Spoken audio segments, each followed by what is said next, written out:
ప్రభు అయిన యేసుక్రీస్తు వారి ప్రశస్తమైన నామములో మీ ಎಲ್ಲರಿಗೂ మరణాత.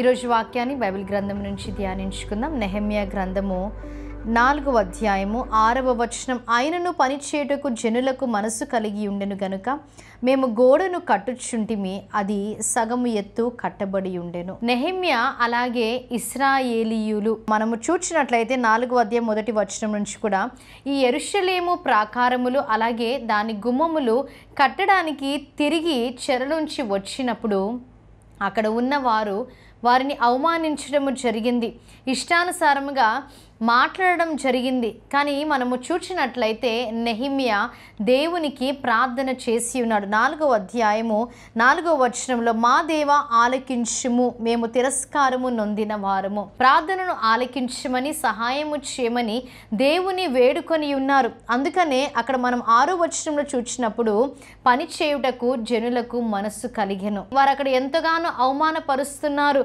అయినప్పటికీ దేవుని సహాయము వారు కోరుకొని ఉన్నారు. అలాగే 4వ అధ్యాయము 6వ వచనంలో మనం చదువుకున్నట్లుగా మరి వారికి మనస్సు కలిగి ఉండెను గనుక గోడను కట్టించుచుంటిమి, అది సగం ఎత్తు కట్టబడి ఉండెను అని వాక్యము సెలవిస్తుంది.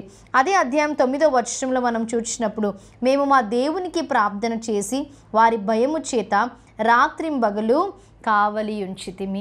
ఎన్నో అడ్డులు వచ్చినప్పటికీ, ఎన్నో ఆటంకాలు వచ్చినప్పటికీ దేవునికి ప్రార్థన చేయడం వారు మానలేదు. దేవునికి వారు ప్రార్థన చేసే వారుగా ఉన్నారు. అలాగనే దేవా ఆలకించమని వారు ప్రార్థన చేస్తున్నారు. అందుకే దేవుడు వారి ప్రార్థనను ఆలకించినారు. మరి మనుష్యులు మన జీవితంలో కూడా, మరి మీ జీవితంలో కూడా నీవేదైనా పని ప్రారంభించవేమో, ఎన్నో అడ్డులు ఆటంకాలు వస్తున్నాయేమో, వారి వైపు మనము చూడకూడదు. ఇక్కడ నెహెమ్యాకి అలాగే అక్కడ ఇశ్రాయేలీయులకి కూడా మరి ఎన్నో అడ్డులు ఆటంకాలు, అలాగే ఎంతోమంది వారిని అవమానపరుస్తూ వచ్చారు, కానీ వారు వారి వైపు చూడలేదు. జీవం గల దేవుని వైపు చూచి వారు ప్రార్థన చేసి ఉన్నారు.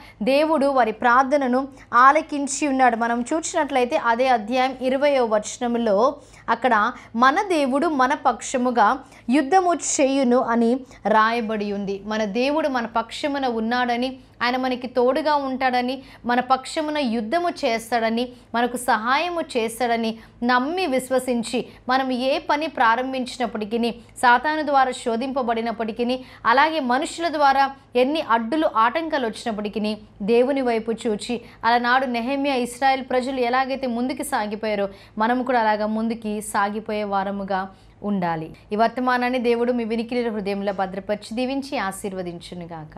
ఆమేన్. ప్రార్థన చేసుకుందాం. మహాగణుడా, మహోన్నతుడా, పరిశుద్ధుడా, మీకు స్తుతులు స్తోత్రాలు తండ్రి. దేవా, అలనాడు తండ్రి నెహెమ్యా విషయంలో, ఇశ్రాయేలీయుల విషయంలో తండ్రి మీరు గొప్ప కార్యము చేసి ఉన్నారు. వారు కూడా మనుషుల వైపు చూడకుండా మీ వైపు చూచి ఉన్నారు తండ్రి. దేవా, ఎందరైతే ఈ వాక్యము విన్నారో, ఎందరైతే ఈ ప్రార్థనలు ఏకీభవించి ఉన్నారో తండ్రి దేవా, వారితో మీరు వాక్యం ద్వారా మీరు మాట్లాడి ఉన్నారని నమ్మి విశ్వసిస్తున్నాం తండ్రి.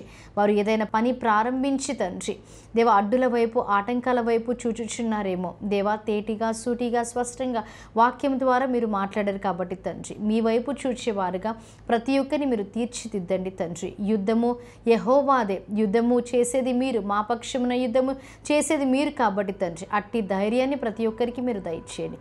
యేసుక్రీస్తు నామములో అడిగి వేడుకుంటున్నాం ప్రియ పరలోకపు తండ్రి. ఆమేన్. మరణాత. దేవుడు మిమ్మల్ని అందరినీ దీవించి ఆశీర్వదించునుగాక. ఆమేన్.